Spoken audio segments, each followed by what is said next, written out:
एक छोटा सा गांव जहां रातें बिल्कुल शांत और अंधेरी रहती थीं। यहां की रातें इतनी गहरी और सन्नाटे से भरी होती थीं कि मानो समय थम सा गया हो। बस पेड़ों की आवाज और झींगुरों का संगीत, ये ध्वनियां इस गांव की रातों को और भी रहस्यमयी बना देती थीं। इस गांव के बीचों बीच से एक पुरानी रेलवे लाइन जाती थी। ये लाइन कभी इस गांव की जीवन रेखा हुआ करती थी, लेकिन अब ये बस एक भूली बिसरी याद बनकर रह गई है। कई सालों से उस लाइन पे कोई ट्रेन नहीं चली थी। अब ये लाइन जंग और घास फूस से ढकी हुई है, मानो प्रकृति ने इसे अपने आगोश में ले लिया हो।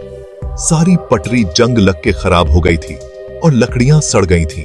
ये पटरी अब बस एक खंडहर की तरह दिखती है, जो कभी इस गांव की धड़कन हुआ करती थी। यहाँ की खामोशी और वीरानी इस गांव की कहानी बयां करती है। एक रात गांव वालों के कान में एक अजीब सी आवाज पड़ी, धीमी खुरदुरी आवाज, जैसे लोहा लोहे से रगड़ रहा हो। सब लोग डर के मारे अपने अपने घरों से बाहर आ गए। दूर से एक ट्रेन पटरी पर बिना आवाज किए सरकती हुई दिखाई दी। ट्रेन में न कोई रोशनी थी, न कोई आवाज। हर कोने में सन्नाटा पसरा हुआ था, जैसे किसी ने सदियों से इस ट्रेन को छुआ ही न हो। बस एक काली परछाई की तरह वो पटरी पे फिसलती जा रही थी। उसकी गति धीमी और रहस्यमयी थी, जैसे किसी अनजानी मंजिल की ओर बरहख रही हो। जैसे जैसे ट्रेन नजदीक आती, गांव वालों के दिल की धड़कन तेज होती गई। हर किसी की आंखों में डर और जिज्ञासा का मिश्रण था। कुछ लोगों ने हिम्मत करके ट्रेन के अंदर झांका, लेकिन जो उन्होंने देखा उससे उनकी रूह कांप उठी।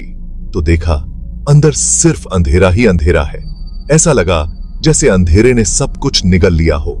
कोई भी आवाज, कोई भी हलचल नहीं थी, बस एक गहरा सन्नाटा। ट्रेन के पहिए भी जैसे थक चुके थे। उनकी धीमी धीमी आवाजें भी खौफनाक लग रही थीं। हर किसी को लगा कि इस ट्रेन में कुछ तो अजीब है। चांदनी रात में ट्रेन की परछाई और भी डरावनी लग रही थी। गांव वाले सोचने लगे, क्या ये ट्रेन सच में है या किसी भूतिया कहानी का हिस्सा? गांव के सबसे बुजुर्ग बाबा ने बताया कि ये भूतों वाली ट्रेन है। बाबा ने कहा कि इस ट्रेन की कहानी बहुत पुरानी है और इसे सुनकर रोंगटे खड़े हो जाते हैं। कई साल पहले इसी लाइन पर एक बहुत बड़ा हादसा हुआ था, जिसमें सैकड़ों लोग मारे गए थे।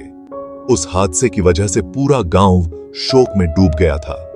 लोग कहते हैं कि उस दिन आसमान भी रोया था। तब से उनकी आत्माएं इसी ट्रेन में भटक रही हैं। रात के समय जब ट्रेन की सीटी बजती है, तो ऐसा लगता है जैसे आत्माएं अपनी दर्द भरी कहानी सुना रही हों। कई लोगों ने ट्रेन के अंदर अजीबोगरीब आवाजें और परछाइयां देखी हैं। जो भी इस ट्रेन को देखता है, वो हमेशा के लिए डर से घिरा रहता है। लोग कहते हैं कि इस ट्रेन को देखने के बाद उनकी जिंदगी में अजीब घटनाएं होने लगती हैं। कुछ ने तो यहां तक कहा है कि उन्होंने अपने सपनों में भी इस ट्रेन को देखा है और वो सपने बहुत डरावने होते हैं। आज भी हर अमावस्या की रात को वो भूतिया ट्रेन पटरी पर बिना आवाज किए दौड़ती है। गांव वाले अब उस रास्ते पर जाने से डरते हैं। वे जानते हैं कि इस श्रृंखला को तोड़ना किसी के बस की बात नहीं। भूतिया ट्रेन का डर उनके दिलों में घर कर गया है।